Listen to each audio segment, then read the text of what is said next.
If you could interview one dead person, one dead famous celebrity, who would it be? I'm gonna interview one dead celebrity. It'd be Michael Jackson. Dang, you took my answer. Dang. Uh, I'm going to pick another one. No. You're good. Why would you interview Michael Jackson? Well, Michael Jackson, just because he's the most iconic figure as far as pop, as far as music ever in music history, he's the most iconic figure. And when you think of pop star in your head, he's definitely king of pop. There will never be anything to surpass him. He's just so phenomenal. And a lot of the reason I had to do with him having that 10,000 hours. And I mean, he's part of Jackson 5 as a child. Yeah. And then Jackson 5 dethroned Elvis. And then about the time he was like 22, he drops Thriller. That's like around when he's like 22, he dropped Thriller. He's been famous since he was like 8, 9. I think he's like 5 when he got Yeah. famous. He's one of the younger of the siblings. But I'll have to fact check that. But end of the day, he dropped Thriller like at the age of like 22, and that's the most iconic album of all time. And he did Billie Jean. He did the Moonwalk for the first time in Pasadena, over here. Oh, that was here? That's in Pasadena, about 30 minutes away from us. I Yeah, didn't know that. And they're filming just like any other day. And Yeah. randomly he hit that move, and the whole house was like, yeah. That's when they got the phrase the house was brought down. But yeah, it was crazy.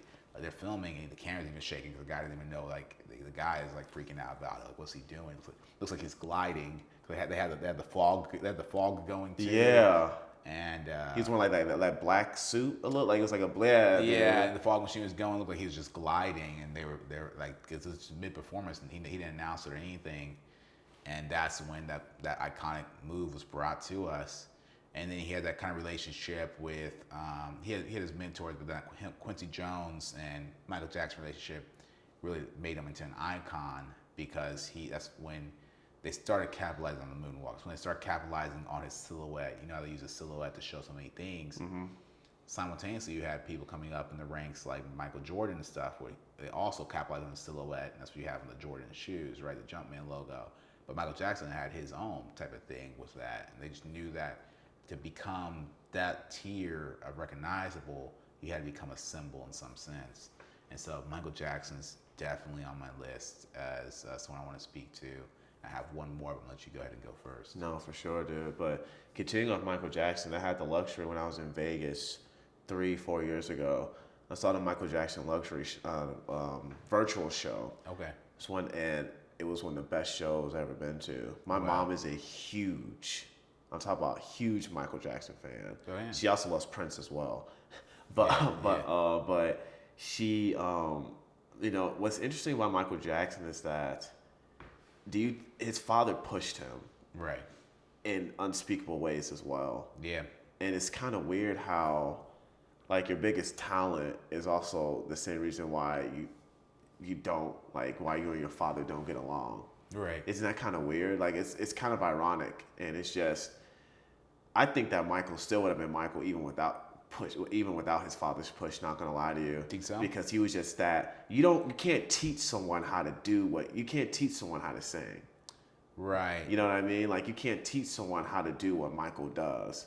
It's either you're born with that. If you disagree, let me know. Yeah. But it's just like, to sing the way that Michael does, and the way that and dance and all that stuff. I don't think you can teach someone how to dance, absolutely, but you can't teach someone like how to sing like he does, though. You know what I mean? Right. And when it comes to teaching, we talked in a previous episode with acting classes.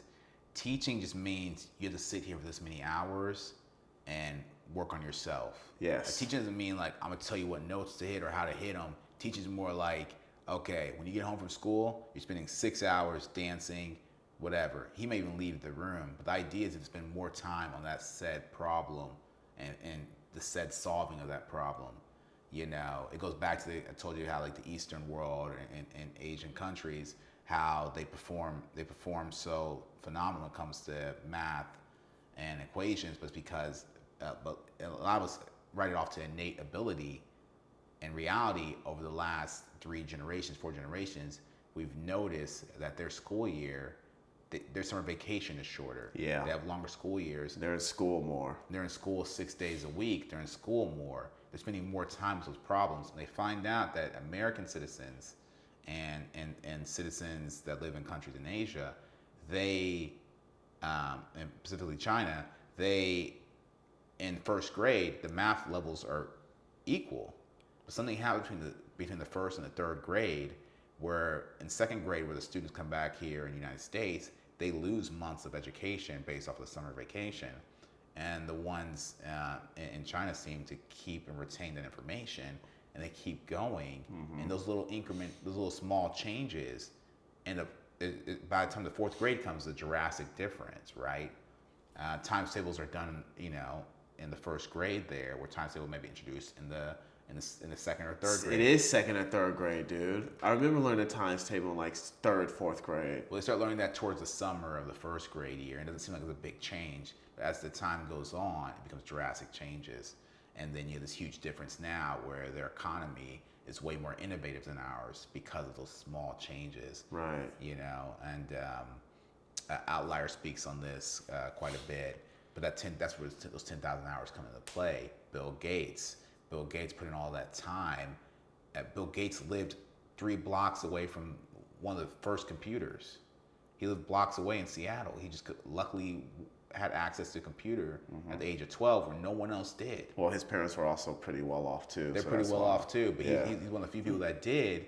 And so he's over there just messing around with it, messing with stuff. He did it for every day. So by the time he hit the age of 21, there's no one in his league there's no one else who could have made Microsoft but him. He's the only one qualified. Exactly. So with Jackson, it wasn't the fact that his dad was saying, I need you to hit this note, hit this or hit that. It was that, no, you're not going to play with toys right now. I need you to sit here and hear the music, feel the music, and do what you got to do. But I want you to be bigger than James Brown.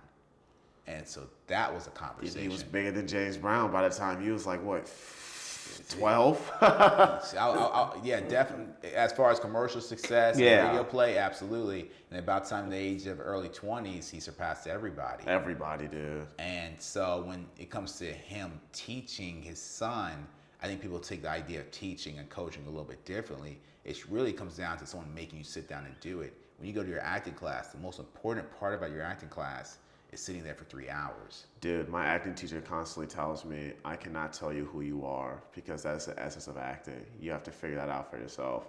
You have to come in here. You have to act. We're going to go through the motions. I'm here to help you, right. But I cannot tell you how to say this line. I cannot tell you who you are. Right. Same when I take like classes on like Spanish or another language, the biggest contributor to all that, me speaking to somebody is great. Me learning verbs and writing down conjugations is great. But the biggest part is the fact there's an hour set aside for this one act daily. That hour compounds. And so it's the time that's allocated to it that makes all the difference. They're finding out when it comes to establishing wealth, the people who have a net worth over $1 million, they spend about 5.6 hours longer per month focusing on financial planning. They only spend 8 hours a month. They only spend 8 hours a month focusing on financial planning, where the average person spends none.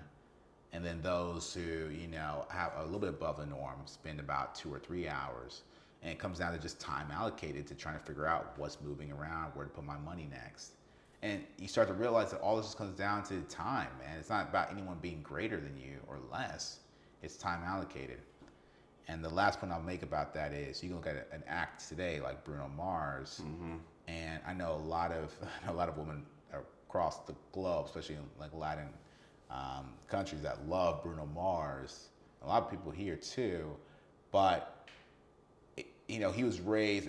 Jokes around, he was raised like the Hawaiian Jackson 5, the Hawaiian version of Jackson 5, and there's truth to that. His family put the same type of pressure and said, "Spend your time doing this." They did, but that not like in a. I don't think they were abusive or anything. Nothing like that. Dude, his mom was going to stores, like going to restaurants, selling tickets to people. Wow. Like, hey, my son's gonna go play. You guys want to go? Like, she would walk into random restaurants and random tables.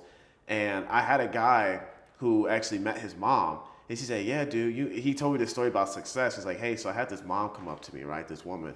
She was like, "Hey, I have a bunch of tickets here. You guys want to go see my son?" And like, who's your son? I don't think he was going by Bruno Mars at that time. I have no idea. But at the end of the story, he's like, you want to know whose mom that was? I'm like, who? Bruno Mars. I'm like, that was Bruno Mars' mom. She was out there selling tickets for him? And she was like, dude, just a whole different. I didn't know Bruno Mars was from Hawaii, for one. Yeah. But for two, dude, you want to talk about like that's support, dude. And we're not saying that our moms wouldn't do the same thing, by the way. But I'm pretty sure that if you were a kid and if you knew how to sing really well, and if I knew how to sing really well, both of our moms would be pushing us in that. They would have done the same thing. The same thing. No question. And so with him, we all want to write things off as if it's innate. They just had it that way. But it's like it was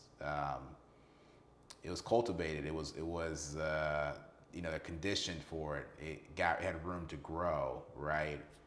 And because the time that they allocated to it. And if you see Bruno Mars or see his dancing, like I'm really impressed by his dancing, dude. It's like so effortless. I used to dance, so I know how much it takes to do that so effortlessly.